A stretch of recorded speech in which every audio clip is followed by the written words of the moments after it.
Mais grâce soit rendue à Dieu qui nous donne la victoire par notre Seigneur Jésus-Christ. Bienvenue tout le monde. Nous venons ce matin devant notre Seigneur glorieux. Il nous donne la victoire sur le péché, sur la mort. Et il veut te bénir ce matin. Amen. Merci Jésus. Merci pour tout ce que tu es, Seigneur. Merci parce que tu es fidèle et bon, que tu nous donnes la victoire. Et on porte fièrement tes armes spirituelles. On porte fièrement, Seigneur, ton étendard ce matin. On veut t'apporter notre offrande et faire monter vers toi nos louanges. Amen. Vous êtes prêts?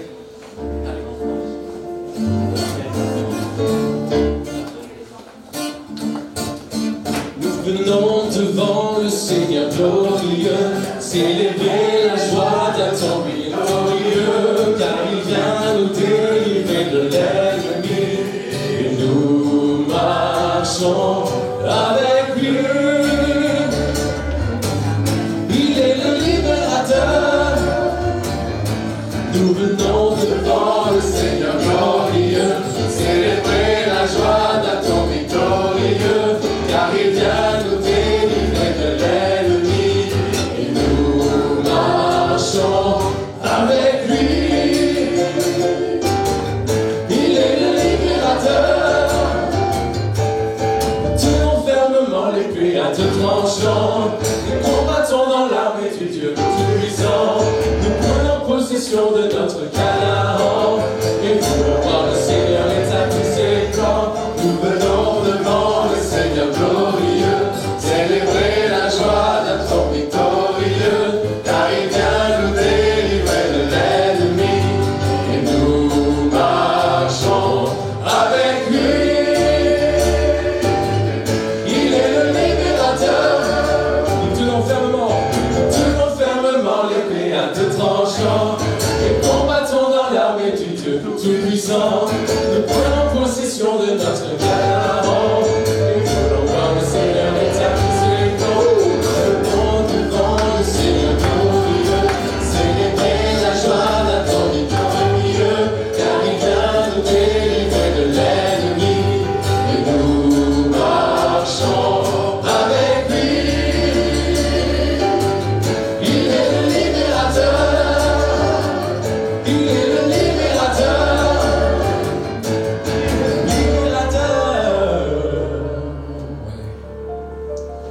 Le Seigneur est présent le long du chemin, à chaque pas. À chaque pas, tu es là, Seigneur. Et je veux vivre pour toi. Je veux vivre pour toi, sans regarder derrière moi. Je veux suivre tes pas. Mon cœur vibre à ta voix, et à chaque fois qu'il bat, je veux vivre pour toi. À chaque pas, chaque instant, chaque moment qui passe, ta présence est intense, ton amour me dépasse, et à tes côtés, je ne peux me lasser de te chanter. Je ne peux m'arrêter. Je veux vivre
sans regarder derrière moi, je veux suivre tes pas.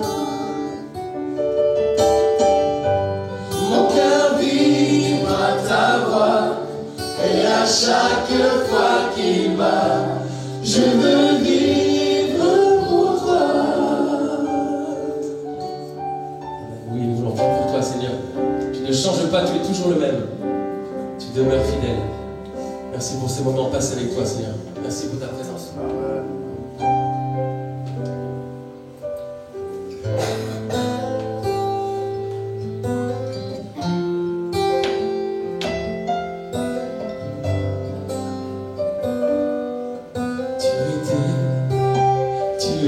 Tu seras toujours le même, toujours le même.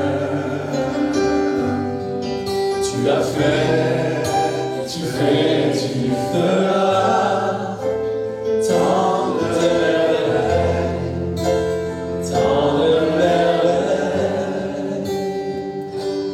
En ton temps, tout ça.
Je me tais, oh j'apprendrai à écouter la voix du bon berger.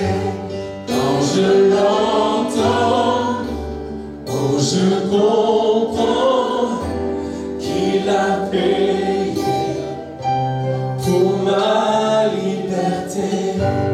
Quand je t'ouvre mon cœur, je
pour toi Jésus, merci. Merci pour ce que tu as fait. Tu es si précieux, Jésus mon sauveur. Je suis heureux, tu m'as donné ton nom. Je ne veux pas être ailleurs. Oh, je suis heureux, tu m'as donné ton nom. Je ne veux pas être ailleurs. Enfin, je veux chanter un chant. Je veux chanter un chant d'amour pour mon sauveur, pour toi Jésus. Oh merci, merci pour ce que tu as fait. Tu es si précieux, Jésus mon sauveur. Je suis heureux que tu m'as donné ton nom. Je ne veux pas être ailleurs. Je suis heureux que tu m'as donné ton nom. Je ne veux pas être ailleurs que dans tes bras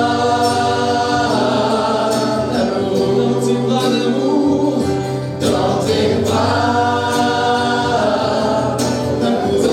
bras d'amour, oui, dans tes bras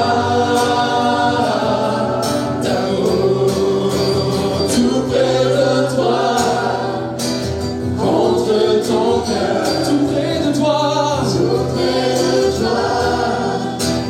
contre ton cœur, dans tes bras d'amour. Je veux chanter un chant d'amour pour mon sauveur, pour toi Jésus.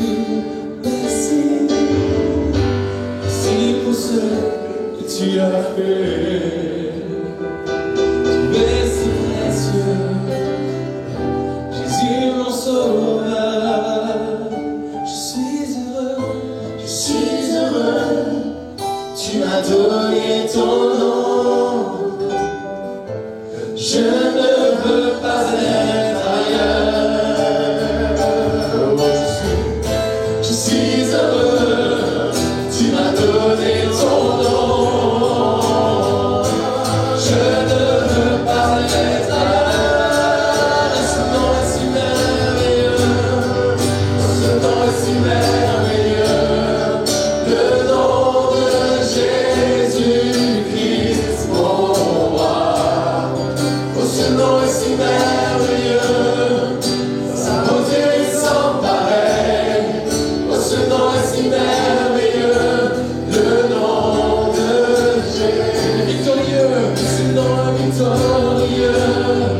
Oh, ce nom est victorieux, le nom de Jésus-Christ, mon roi. Oh, ce nom est victorieux, sa puissance est sans pareil.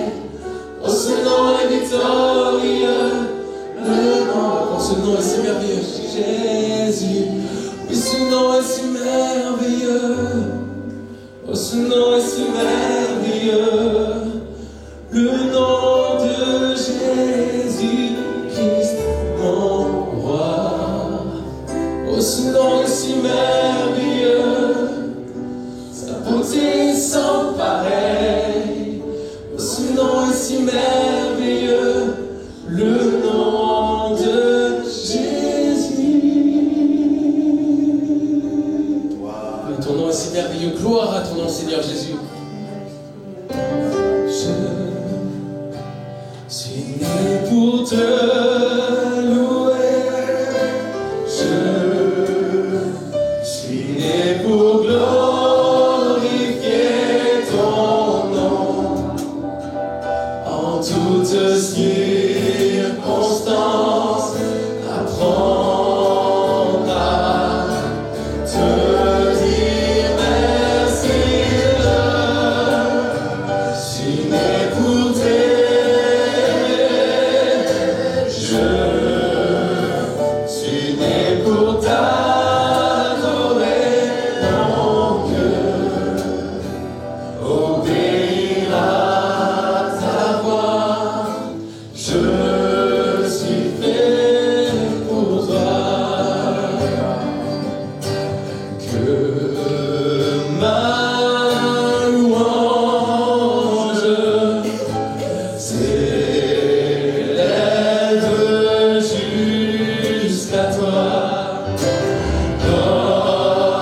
Je suis né pour te louer.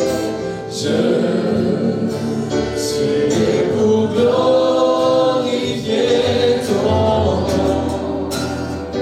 En toutes circonstances, apprendre à te dire merci. Je suis né pour t'aimer. Je suis né pour t'adorer, mon Dieu. Obéir à ta voix. Je suis fait pour toi. Et c'est pour toi que nous vivons, Seigneur. On est né pour te louer. Tout ce que nous faisons, nous voulons le faire pour la gloire du roi des rois. Nous avons une pensée pour les enfants qui sont à l'étage et qui se préparent aussi d'une autre manière, que Dieu les bénisse abondamment. Nous avons aussi une pensée pour ceux qui sont absents aujourd'hui, ceux qui ont besoin de nos prières. Nous ne les oublions pas. Je ne voudrais pas que le texte que nous allons lire jette un froid, mais c'est bien quand même que nous le lisions, car finalement, je voudrais, avec beaucoup de simplicité ce matin, vous amener à réaliser qu'il faut que nous recentrions les choses pour redonner au Seigneur la priorité qui lui revient.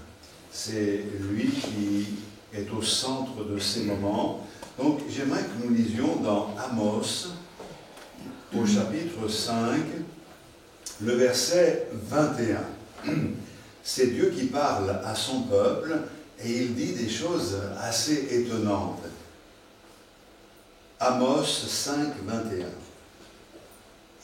Les mots sont forts. Hein? Je hais, je méprise vos fêtes. Je ne puis sentir vos assemblées. Quand vous me présentez des holocaustes et des offrandes, je n'y prends aucun plaisir.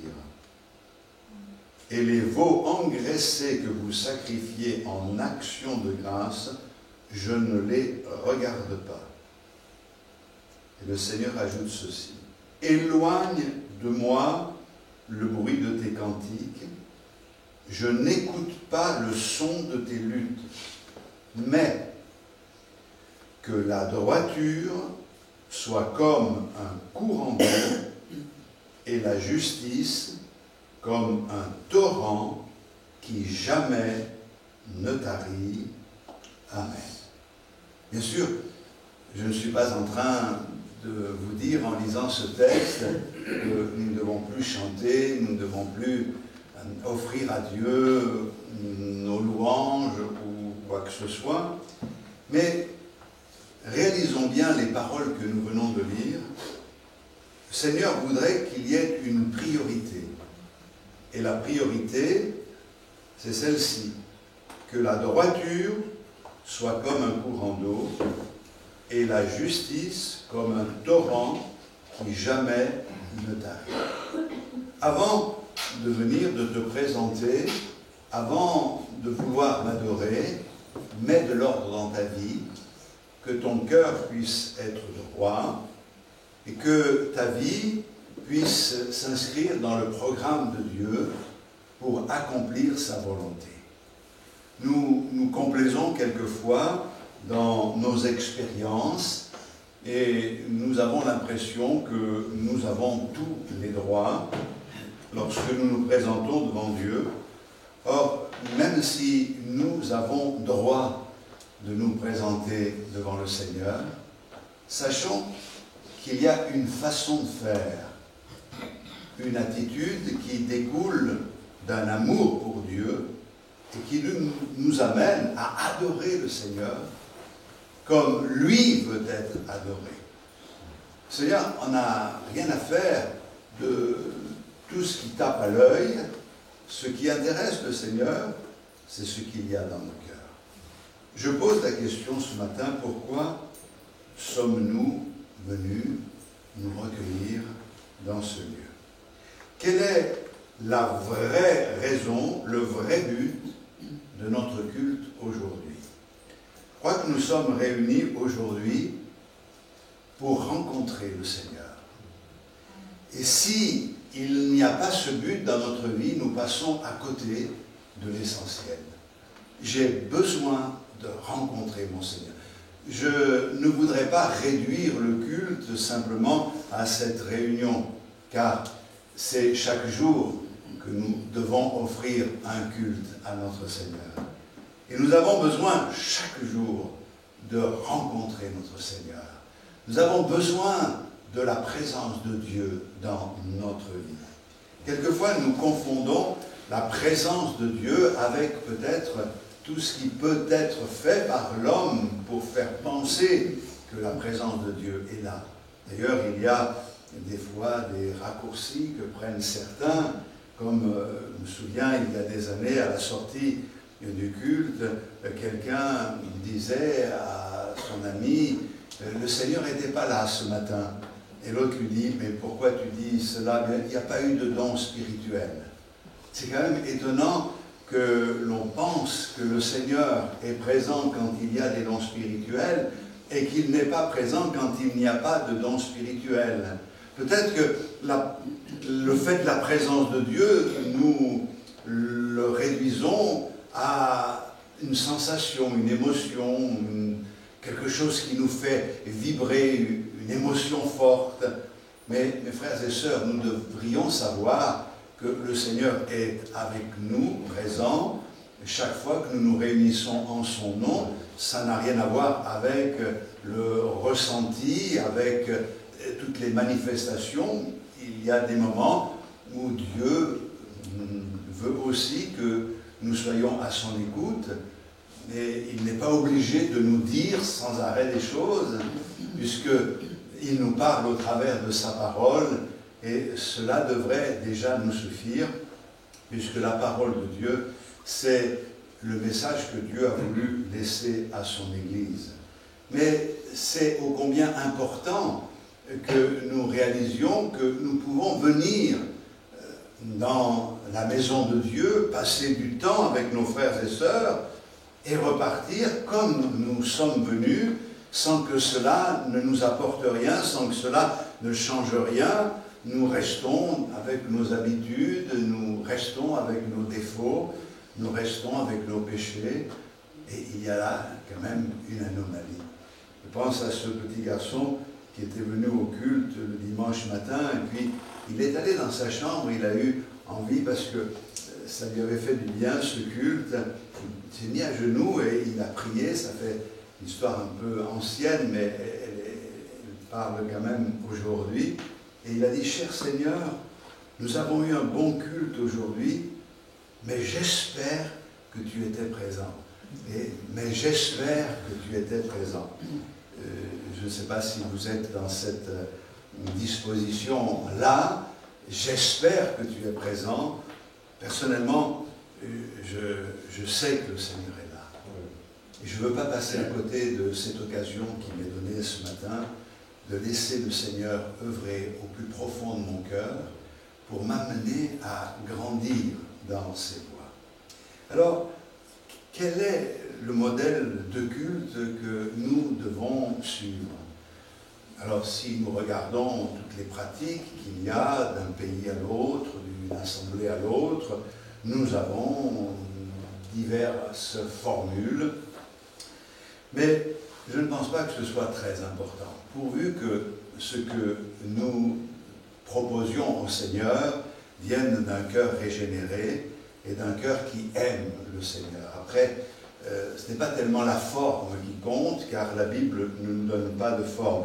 Par contre, ce que nous retrouvons, ce qui est inscrit par exemple dans l'Épître aux Hébreux au chapitre 12, faisant référence au culte, il est présenté un Dieu qui est un Dieu redoutable, le Dieu qui est le créateur de toutes choses. Souvenons-nous que le peuple d'Israël n'osait même pas s'approcher de la montagne qui était embrasée, et quelquefois on pourrait avoir cette disposition qui deviendrait excessive s'il n'y a que cela, où la crainte de Dieu est si forte que nous confondons la crainte de Dieu selon la Bible avec la peur de Dieu, et que nous nous présentions devant lui en ayant beaucoup de retenue, avec beaucoup de réserve, sans connaître la liberté. Nous devons savoir que la crainte de Dieu doit être une composante du culte. Peut-être que nous en parlerons dans quelques instants, peu importe. La crainte de Dieu, c'est de réaliser la grandeur du Seigneur, mais c'est une manifestation de l'amour que nous avons pour Dieu et qui nous rappelle que ce Dieu nous accepte dans sa présence. Alors, j'aime mon Seigneur et je l'aime tellement que cet amour que j'ai pour lui en réalisant sa grandeur ne m'autorise pas la désinvolture, la légèreté. Je viens avec mon cœur régénéré, mais je viens avec cette crainte respectueuse. Je ne veux pas, Seigneur, penser que je suis là et que c'est normal. Je ne veux pas mettre en oubli la purification de mes anciens péchés et surtout, je veux tout mettre en œuvre pour être débarrassé de ce qui, dans ma vie, n'est pas à ta gloire. D'un autre côté, on a d'autres modèles de culte que l'on voit se généraliser où c'est la joie à outrance et donc il y a beaucoup de joie qui se manifeste par quelquefois des attitudes qui peuvent mettre mal à l'aise quelques-uns, moi j'en fais partie, mais c'est excessif. Il y a certes un désir de plaire à Dieu, mais il y a comme quelque chose de surfait, quelque chose qui n'est pas naturel. Je voudrais que si nous regardions la parole de Dieu comme elle nous est présentée, que les deux éléments soient présents dans le culte. Le respect d'un Dieu si grand, un Dieu saint, un Dieu pur, qui nous fait la grâce de nous admettre en sa présence, et en même temps une joie profonde, qui n'est pas de la désinvolture, de la légèreté, mais qui est vraiment l'expression d'une reconnaissance à un Dieu qui nous a fait passer de la mort à la vie, des ténèbres à son admirable lumière. Si je peux me présenter devant mon Seigneur, ce n'est pas sur la base de mes mérites, ce n'est pas parce que je suis pasteur, ce n'est pas parce que si, parce que là. Je peux me présenter devant Dieu parce que Dieu est un Dieu d'amour, un Dieu de miséricorde, un Dieu de bonté. Ce matin, tu as besoin peut-être de le réaliser comme tout à nouveau, de réaliser que nous sommes admis dans la présence de Dieu pour lui offrir notre adoration, car Dieu cherche des adorateurs qu'il adore en esprit et en vérité, et que c'est un privilège de pouvoir le faire, c'est un honneur. Oh, Dieu s'attend à nous, mais nous voulons nous présenter devant lui, dans sa présence, les bras chargés, les cœurs chargés de reconnaissance et d'amour. Et pour pouvoir nous présenter avec des cœurs chargés de reconnaissance et d'amour, il faut que, au préalable, il y ait eu quelque chose, un vécu. Et on y revient dans un instant. Nous sommes venus ce matin pour adorer le Seigneur. Quand on regarde le mot adorer dans l'Ancien Testament, il signifie se courber, s'incliner, se prosterner. Nous, quelquefois, on mélange la louange et l'adoration. On peut louer Dieu, exprimer avec notre bouche des choses qui plaisent à Dieu, dire du bien du Seigneur. Nous pouvons bénir Dieu. Quand on bénit Dieu, comprenons-nous bien, on ne donne pas notre bénédiction à Dieu, on dit du bien du Seigneur. Et ça, c'est quelque chose que nous sommes tous appelés à faire, mais nous devons dire du bien de notre Seigneur dans un esprit d'adoration, en étant courbés devant lui. Quelquefois, dans la présence de Dieu, nous n'avons rien à dire. Simplement, nous sommes là à le contempler. Est-ce que vous avez de ces moments où vous êtes dans la présence du Seigneur, courbé, dans sa présence? Vous n'avez plus rien à dire. Attention, je ne suis pas en train de vous dire que, à partir de maintenant, l'adoration, c'est se courber, ne plus rien dire, parce que ça arrangerait certains. Mais je crois qu'il faut que nous exprimions des choses. Mais il y a un temps pour tout et un moment pour tout. Rien n'empêche le Seigneur. J'ai connu dans une assemblée, à un moment donné, une action de Dieu. Elle était si forte, si belle, qu'à un moment donné, beaucoup se sont tus. Et on a senti la présence de Dieu. Et d'un seul coup, t'es comme poussé, dire, mais maintenant on va tous se taire. On reste là. Et on est resté quelques instants. Mais ce n'était pas un silence vide. C'était un silence rempli, chargé de la présence du Seigneur, avec un travail de Dieu dans nos cœurs. Quand on s'est relevé de ce moment-là, quelque chose avait changé dans notre vie. Et je reviens dans le Nouveau Testament, le mot prédominant qui est utilisé 59 fois dans le Nouveau Testament signifie baiser la main. Ça vous dit quelque chose? Il y a des grandes personnalités religieuses qui attendent que l'on vienne leur baiser la main, ou baiser un anneau qu'il y a sur la main. Mais ça a bien sûr une origine sur ce mot-là, mais on n'est pas là pour baiser la main, adorer un homme. On est là pour adorer le Seigneur. Ce terme veut dire vénérer. Hein. C'est important d'avoir... Il y aurait d'autres images, mais je ne voudrais pas m'y hasarder ce matin. Admirer le Seigneur, on est là dans la contemplation. Je contemple mon Seigneur. Je suis admiratif de ce qu'il est. Autrefois, je ne pouvais pas le contempler parce que je ne pouvais pas le voir. Mais maintenant, nous pouvons le voir. Attention, nous le voyons en esprit. Nos yeux se sont ouverts et nous pouvons le contempler. La parole de Dieu nous le révèle. Nous pouvons comprendre qui il est vraiment. Seigneur, donne-moi ce matin cette révélation. Je ne veux pas simplement penser qu'un jour, tu es mort à la croix du calvaire et je veux être renouvelé dans cette dimension-là, comprendre ton amour. Mais je veux aussi avoir la révélation de celui qui, après avoir donné sa vie, est ressuscité d'entre les morts, est monté au ciel, et est maintenant dans la gloire, dans toute sa splendeur et dans toute sa puissance. Et avoir cette révélation va me donner vraiment d'expérimenter quelque chose de glorieux et de merveilleux. À notre Seigneur soit toute la gloire. Quand nous nous préparons à adorer le Seigneur, nous devons réaliser que la personne la plus importante du culte, c'est celle qu'on ne voit pas avec les yeux de la chair, mais qui est présente au milieu de nous par son esprit. À Dieu soit toute la gloire. Dieu est la raison pour laquelle nous venons adorer.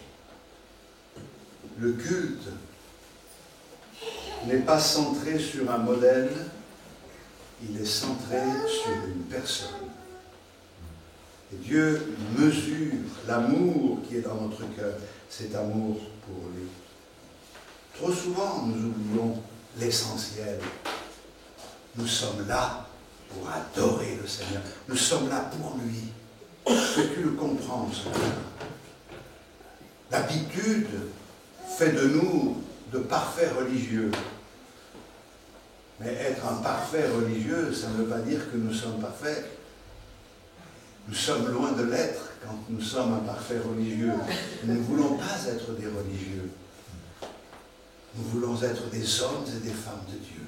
Nous voulons réaliser que le Seigneur est avec nous.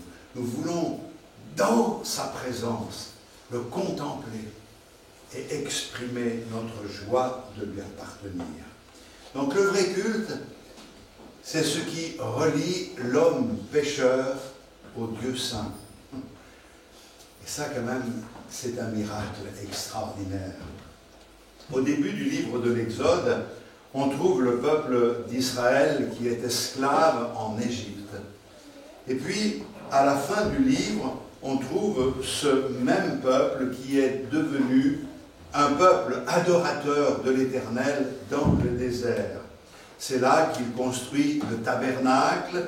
Dieu est présent au milieu de son peuple, il se révèle d'une manière particulière, il parle par la bouche de Moïse et le peuple peut s'approcher de lui, de Dieu, par les moyens que Dieu met à sa disposition. Mais entre les deux, entre l'esclavage et l'adoration, il y a un événement marquant. Il a fallu le rachat. Il y a eu la Pâque, la première Pâque. Et la Pâque, c'est quoi? C'est prendre cet agneau, le mettre à part, un agneau sans défaut, sans tache, c'est le sacrifier. Son sang sert à marquer les montants et les linteaux des portes, et sa chair sert à nourrir le peuple de Dieu. L'ange exterminateur va venir sur l'Égypte et personne ne sera épargné. Même ceux du peuple d'Israël, sauf s'ils acceptent de mettre en œuvre le modèle que le Seigneur donne, prendre un agneau, le sacrifier, utiliser le sang et faire de cet agneau sa nourriture. Lorsque l'ange exterminateur est passé sur l'Égypte, son action a été de constater qu'il y avait la marque du sang. Et là où il y avait la marque du sang, l'ange exterminateur n'a pas frappé, il est passé par-dessus. L'acte de passer par-dessus, c'est la Pâque. Vous allez dire, on n'est pas Pâques, vous nous parlez de Pâques, mais pour nous, Pâques, c'est tous les jours. Parce que c'est quelque chose qui marque nos cœurs. L'agneau qui a été mis à part avant la fondation du monde, cet agneau sans tache et sans défaut, c'est Jésus-Christ. Il a été révélé dans les derniers temps. Et quand il a été révélé, il a été sacrifié, son sang a coulé pour le pardon de nos péchés. Nous pouvons appliquer ce sang sur nos vies, les portes de nos cœurs, et expérimenter quelque chose de glorieux, de savoir qu'il n'y a plus de condamnation pour ceux qui sont dans Jésus-Christ. Nous pouvons maintenant adorer Dieu parce que nos péchés ont été pardonnés et cet agneau devient notre nourriture car nous nous nourrissons de celui qui est le Fils de Dieu, le Roi des rois, le Seigneur des seigneurs.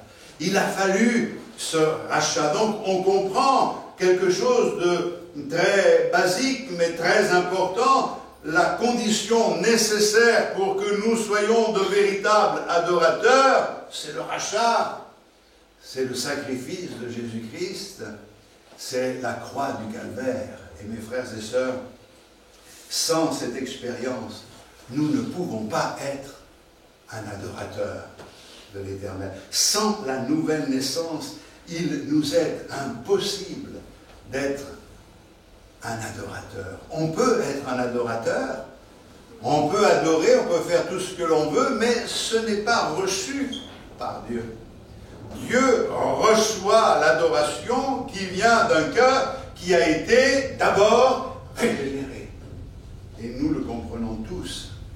Nous ne pouvons pas faire comme il se fait maintenant, ici et là, demander à tous les nouveaux qui viennent adorer Dieu avec nous, avant que la personne ne puisse adorer le Seigneur comme elle doit être, comme il doit être adoré. Il faut que cette personne soit régénérée. Nous sommes devenus des adorateurs au moment où nous sommes nés de nouveau. Nous pouvons avoir un certain amour pour Dieu, nous pouvons exprimer certaines vérités qui sont conformes à la parole de Dieu, mais ça n'a pas de valeur tant que nous ne sommes pas passés par la case départ, c'est-à-dire la croix où Jésus-Christ a donné sa vie pour notre salut.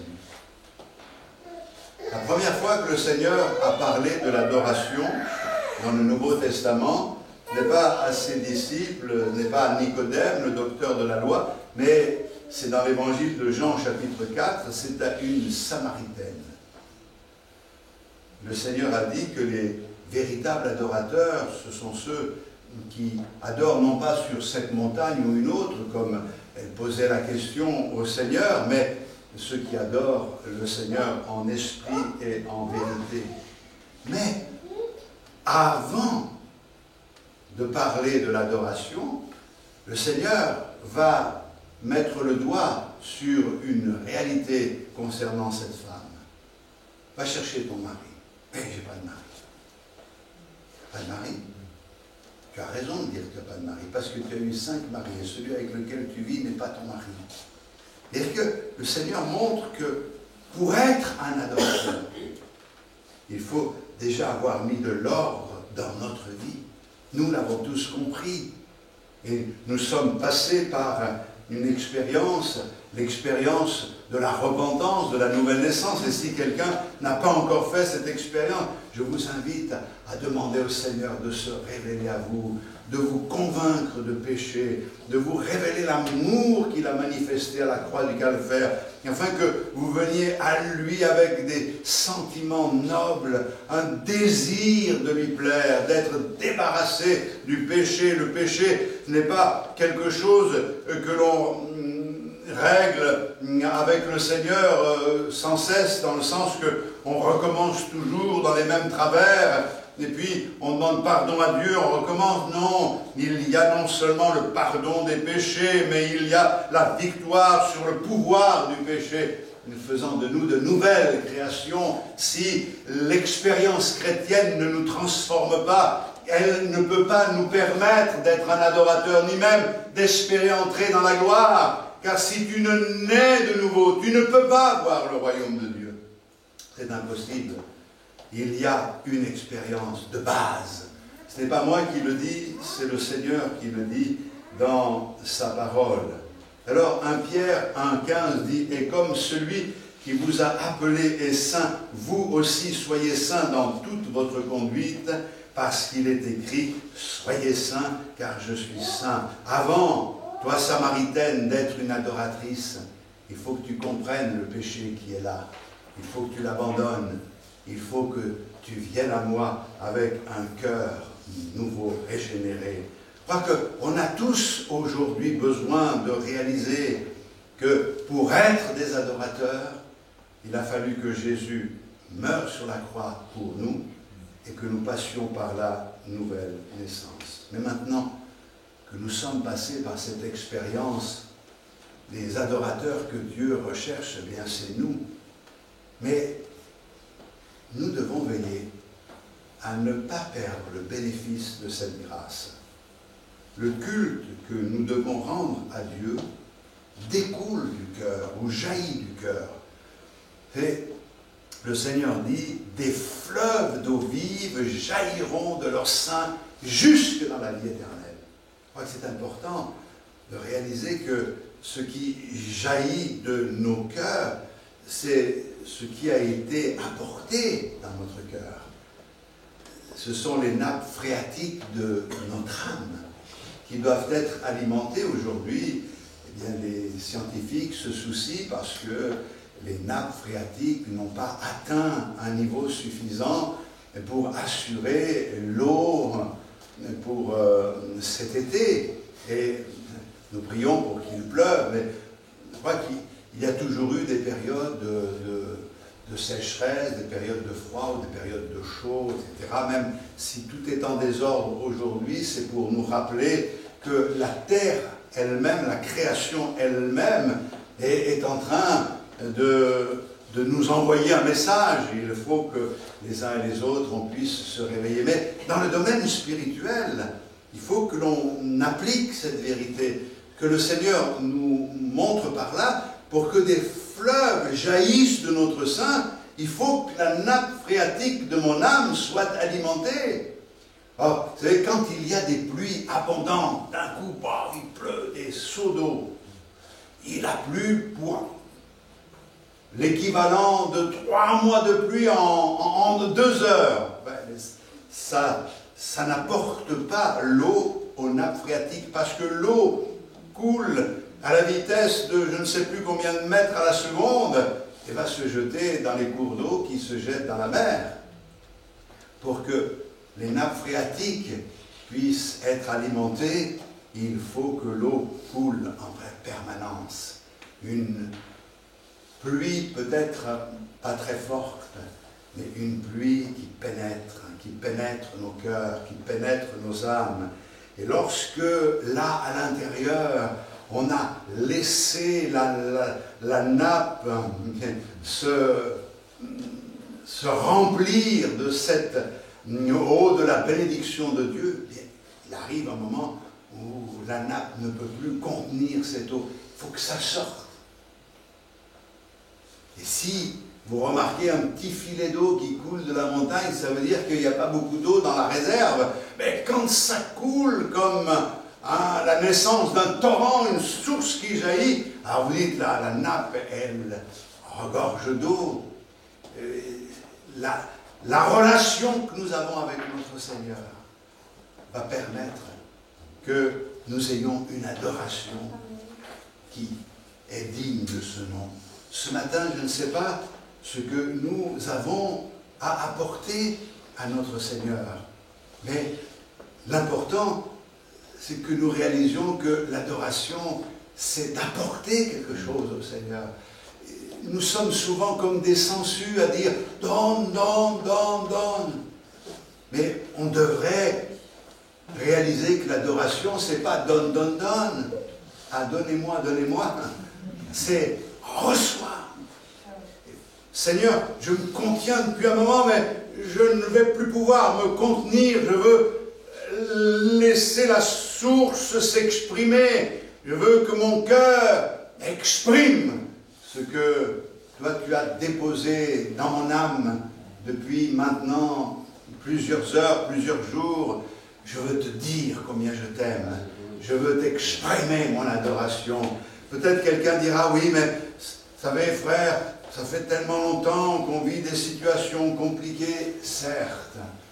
Et si on veut parler sur ce terrain-là, je peux aussi, moi, vous faire un étalage de choses compliquées que j'ai connues dans la vie, des choses difficiles, des choses qui blessent, des choses qui font pleurer, des choses qui peuvent laisser un goût amer, mais ce n'est pas une excuse. Je crois que la priorité doit être donnée à notre Seigneur, quoi qu'il arrive, quoi qu'il se passe. Le Seigneur n'a pas dit « ce sera simple pour toi », il a dit « je serai avec toi ». C'est quand même différent. Il n'a pas dit « tu ne traverseras pas la vallée de l'ombre de la mort », mais quand tu la traverseras, je serai avec toi.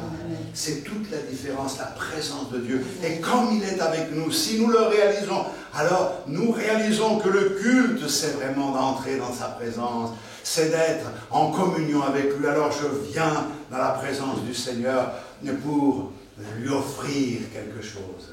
Alors, la première des choses que l'on offre à Dieu, bien sûr, c'est notre vie. Je vous exhorte donc, frères, Romains 12, par les compassions de Dieu, à offrir vos corps comme un sacrifice vivant, saint, agréable à Dieu, ce qui sera de votre part un culte raisonnable. Et puis il ajoute, ne vous conformez pas au siècle présent, mais soyez transformés par le renouvellement de l'intelligence, afin que vous discerniez quelle est la volonté de Dieu, ce qui est bon, agréable et parfait. Et lu avec moi, hein, c'est un texte que vous connaissez bien. Nous offrons nos vies comme un sacrifice vivant, saint, agréable à Dieu, ce qui est de notre part un culte raisonnable. Ou peut-être que vous avez pensé que vous aviez offert au Seigneur un culte exceptionnel, mais le culte raisonnable, c'est l'offrande de notre vie. Mais une vie qui est une offrande, une vie qui marche dans la sainteté, dans la droiture, qui est agréable à Dieu. On offre au Seigneur quelque chose qui a été régénéré. Et donc, nous devons nous offrir totalement à Dieu. Et c'est ça qui est important. Nous ne pouvons pas vivre dans la désobéissance, ne pas vivre dans ce qui déplaît au Seigneur pendant plusieurs jours, et puis d'un coup, on se transforme en adorateur. Seigneur, je t'adore. J'ai connu des situations, et ce n'est pas une question de juger, c'est simplement un constat, l'arbre se connaît à son fruit, où des personnes étaient capables de changer d'habit, spirituellement parlant, rien qu'en franchissant la porte de l'assemblée. Comme je le disais à une certaine époque, entre la porte de l'assemblée et l'assemblée elle-même, c'est-à-dire la salle où on se réunit, il y a le hall d'entrée. Ce qui est étonnant, c'est que le hall, j'avais dit, j'aimerais bien une assemblée où il n'y a pas de hall. Finalement, j'en ai une là où il n'y a pas de hall, c'est très bien. Parce que c'est quand même extraordinaire de voir la différence de certains, du hall à l'assemblée. Bon, allez, Seigneur, on est tolérant, on est plein d'amour. Mais après, de l'assemblée au hall, alors là, je me dis, il ne faudrait pas de hall. Il ne faudrait même pas de parvis. Il faudrait que l'assemblée se prolonge. Hein? Parce qu'il y a quand même quelque chose qui ne cadre pas, qui ne colle pas.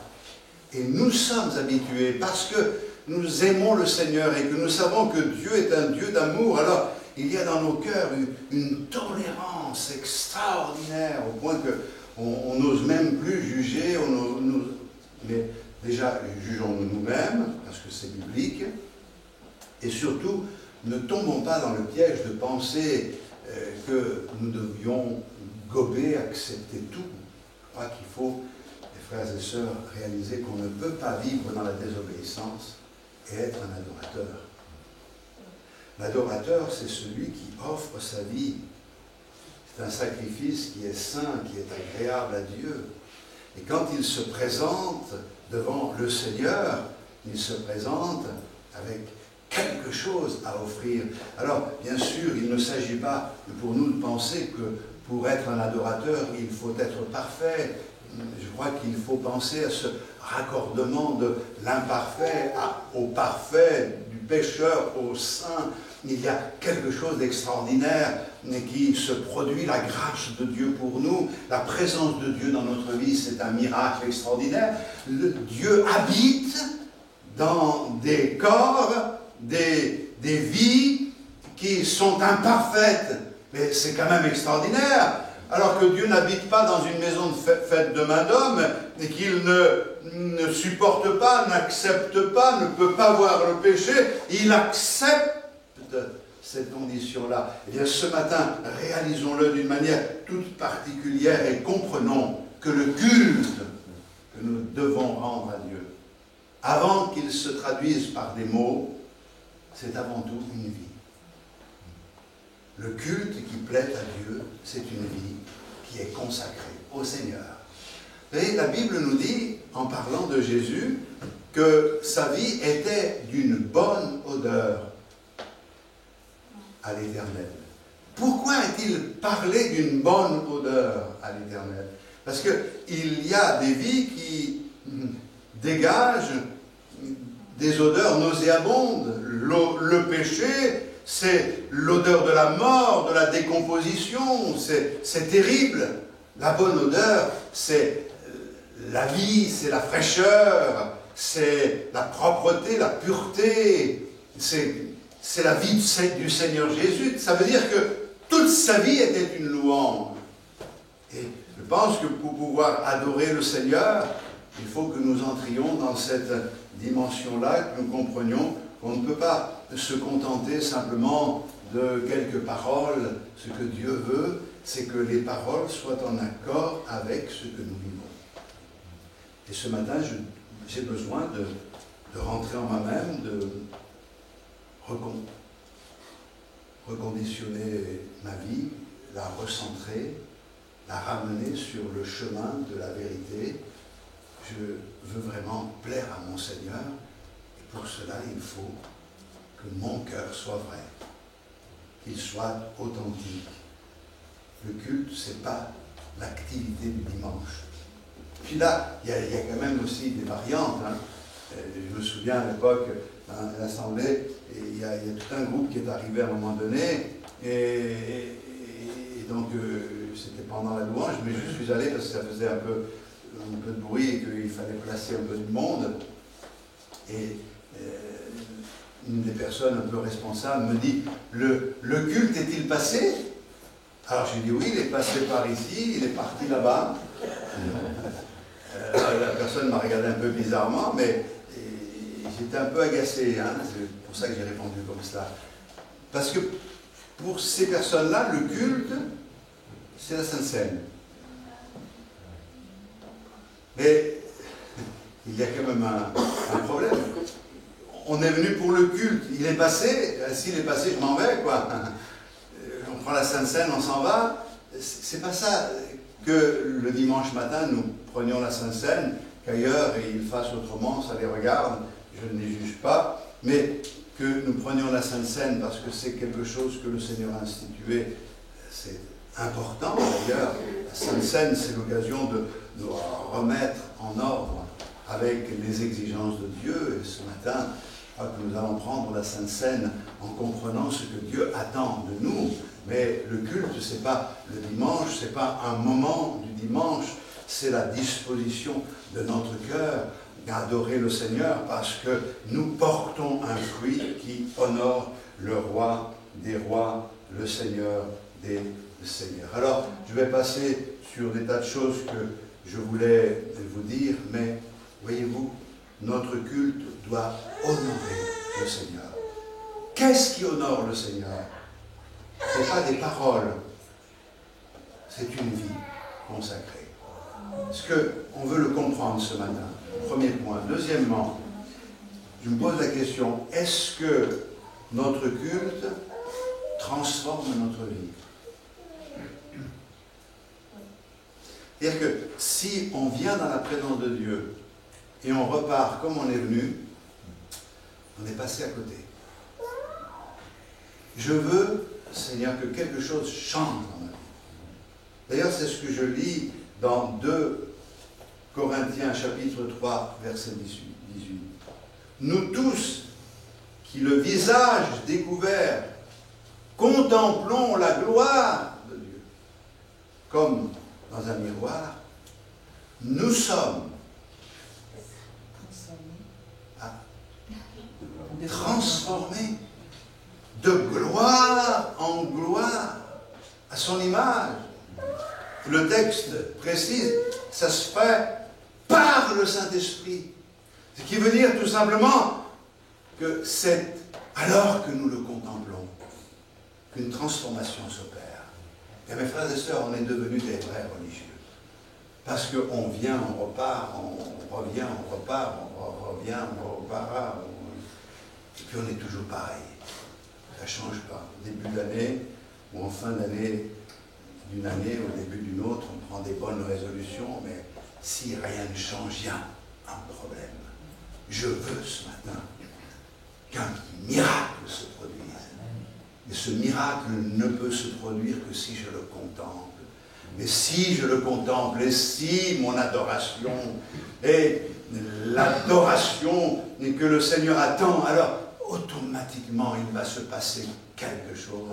S'il y a du ressentiment, il va être arraché. S'il y a des sentiments qui ne sont pas conformes aux attentes de Dieu, ça doit être arraché de nos cœurs. Ça ne veut pas dire que nous ne devons pas aller au bout de nos démarches pour régler les situations qui sont en suspens, mais ça veut dire que rien d'amer ne doit rester dans mon cœur. Quelqu'un dira oui, mais la Pâque, il y avait les herbes amères, on devait manger la Pâque avec les herbes amères, mais ces herbes amères représentent justement nos péchés. On ne peut pas adorer le Seigneur sans nous souvenir ce matin que c'est à cause de nous qu'il est mort, et donc je ne peux en aucun cas m'approcher du Seigneur avec légèreté et penser rester dans l'état dans lequel je suis et que le Seigneur va être satisfait. Je veux prendre conscience que le péché c'est grave, que la désobéissance c'est grave, que ne pas être ce que le Seigneur attend de moi c'est un péché, car le péché c'est pas seulement faire le mal, mais c'est savoir ce qu'est le bien et ne pas le faire. Alors ce matin, je viens à toi, Seigneur, pour être transformé. Et cette transformation, elle va se voir dans ma vie. Et je crois que la véritable adoration va donner envie à ceux qui ne connaissent pas le Seigneur de se donner au Seigneur, de devenir eux-mêmes des adorateurs. Ça devrait donner envie à ceux qui sont quelque peu rétrogrades de revenir au Seigneur, de se raccrocher au Seigneur de tout leur cœur. Alors, je vais terminer en reprenant les deux éléments essentiels. Le culte, c'est, psaume 8, vous lirez, un Dieu grand qui inspire la crainte. Ce matin, je ne veux pas perdre de vue que moi, misérable créature, j'ai la possibilité de m'approcher du Dieu saint, véritable. Il est grand comment, Dieu. Et quand on peut maintenant, de plus en plus, découvrir ce que sont les galaxies, les milliards d'étoiles de ceci, ça donne le vertige quand on entre là-dedans. Et la Bible nous dit que les cieux des cieux ne peuvent le contenir. Et qu'est-ce qu'on est, nous? Et pourtant, on est admis dans la présence de ce Créateur, mais plus encore, le Créateur a accepté de faire de nous ses enfants. La Bible me dit que Jésus, c'est le Fils unique du Père. Et on le comprend. Il est Dieu, mais il est aussi le premier-né entre plusieurs frères. Ça veut dire que la grâce de Dieu agit dans nos vies pour nous prendre dans notre misère, dans notre rébellion, dans notre péché, parce que nous le souhaitons, nous le voulons. Il nous lave, il nous purifie, il nous transforme, de gloire en gloire à son image, réservant un moment où, lorsque il paraîtra, nous paraîtrons aussi, nous serons semblables à lui. Il fait un miracle extraordinaire, il met son esprit en nous, nous pouvons maintenant l'appeler Père. La vraie communion, c'est de pouvoir l'appeler Père. Alors, on peut réciter notre Père autant que l'on veut sans être les enfants de Dieu. Ce qui est important, c'est vraiment d'être un enfant de Dieu, d'avoir ce témoignage. Je me souviens de tes jeunes convertis pendant des années, c'était comme cela, mais chaque fois que je réalisais que Dieu était mon Père, je sentais une émotion qui me venait là.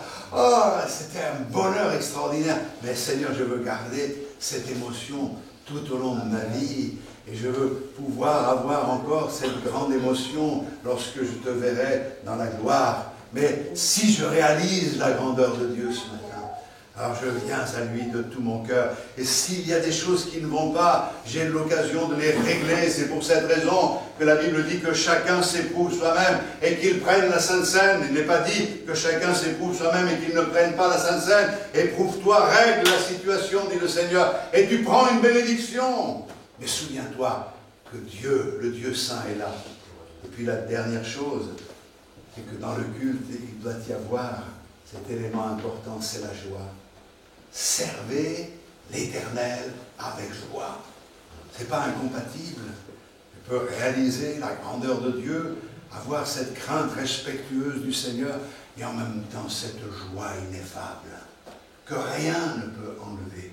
On peut rencontrer des voleurs de joie, et il y en a beaucoup dans ce monde. Mais il est une joie que personne ne peut enlever. C'est la joie de savoir que nos noms sont inscrits dans le livre de la vie. Alléluia. Alors ce matin, je veux être un adorateur, pas simplement avec des mots sous la forme, mais je veux être un adorateur en m'engageant, en offrant ma vie et en désirant voir une transformation. Elle s'opère là, sur ma chaise, et si vous êtes debout, elle s'opère quand même, mais peu importe, Dieu bénit abondamment.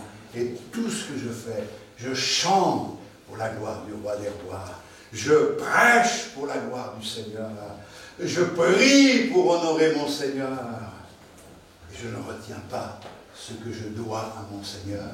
Seigneur, ce matin, sois béni de mon cœur qui t'aime. Alléluia. Que Dieu bénisse ce moment qui suit maintenant. Alléluia. Gloire à toi. Sommes heureux, Seigneur, de te connaître, de pouvoir dire les uns et les autres que nos péchés sont pardonnés. Ton sang nous a lavés, Seigneur. Nous voulons de toute notre âme, de tout notre cœur, nous approcher de toi avec un cœur sincère. Il y a tellement de choses dans nos vies qui doivent encore changer, mais nous voulons les saisir, saisir la victoire ce matin. Nous nous souvenons de l'homme de Dieu Paul qui disait « Je n'ai pas atteint le but, mais je cours afin de l'atteindre ». Trop souvent, nous sommes laissés gagner par la routine, par la religiosité, par l'habitude. Et Seigneur, nous sommes passés à côté des grâces que toi, tu étais venu nous offrir. Alors, Seigneur, ce matin, je sais que nous avons tout pleinement en toi. Nous ne pouvons pas chercher des excuses, mais nous ouvrons nos cœurs. Quelque chose change dans notre vie. Nous voulons que tu sois honoré par nos paroles, mais par la disposition de nos cœurs et par le changement qui s'opère dans notre vie. Seigneur, nous voudrions vraiment être le reflet de ta gloire et l'empreinte de ta personne, comme toi tu l'étais du Père. Seigneur, que quelque chose se produise dans nos vies. Seigneur, merci pour ce que tu as déjà fait. Merci pour ta patience. Merci parce que tu sais nous attendre. Mais merci parce que quelque chose se passe dans nos cœurs aujourd'hui même. Alors, change-moi, Seigneur. Change-nous, bénis-nous, remplis-nous, Seigneur. Et permets-nous de t'honorer comme tu es digne d'être honoré. Alléluia. Gloire à toi, Seigneur. Merci, Père. Alléluia. Merci, Père, pour ta présence. Tel que je suis sans rien à moi, sinon ton sang versé pour moi et ta voix qui m'appelle à toi. De Dieu je viens,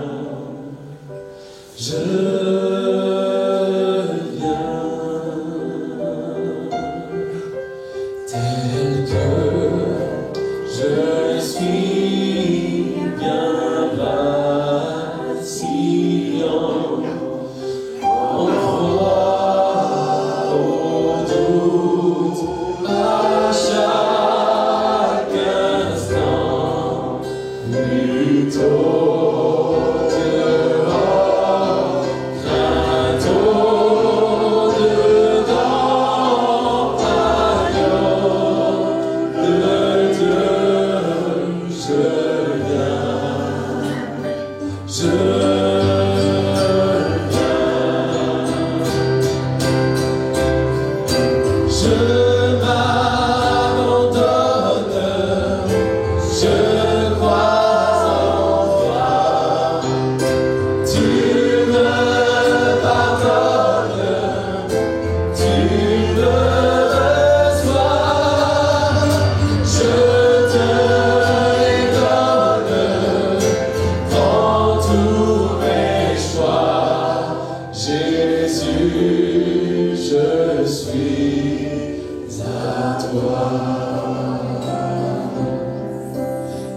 Je suis ton cœur est prêt à rendre le bien tel qu'il est pour tout changer, sauveur, parfait agneau de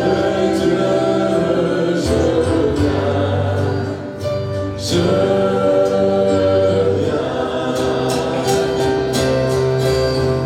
je m'abandonne,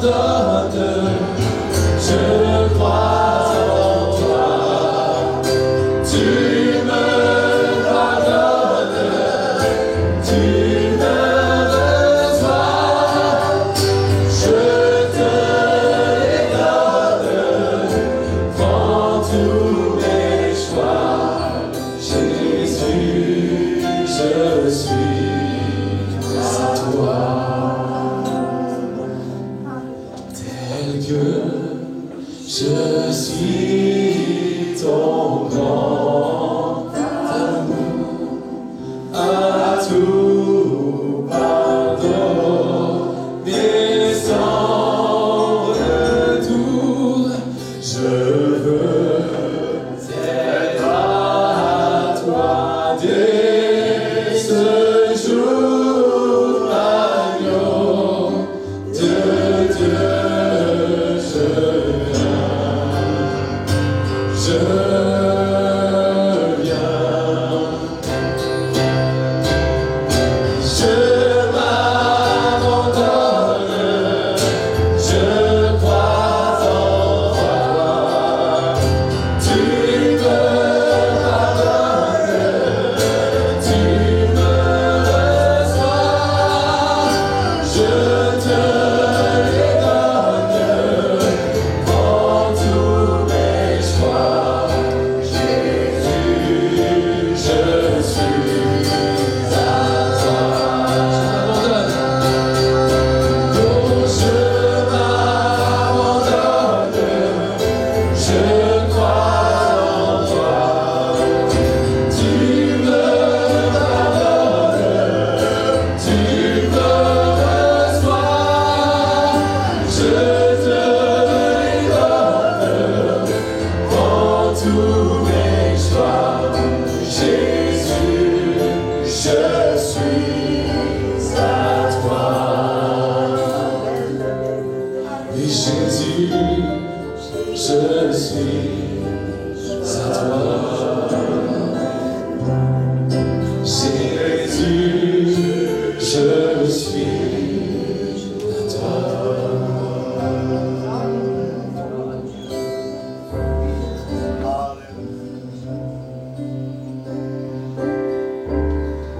Je m'abandonne, je crois en toi, tu me pardonnes, tu me reçois, je te les donne, prends tous mes choix, Jésus, je suis à toi. Je m'abandonne, je crois en toi, tu me pardonnes, tu me reçois, je te les donne, prends tous mes choix, Jésus, je suis à toi. Oui, Jésus, je suis à toi.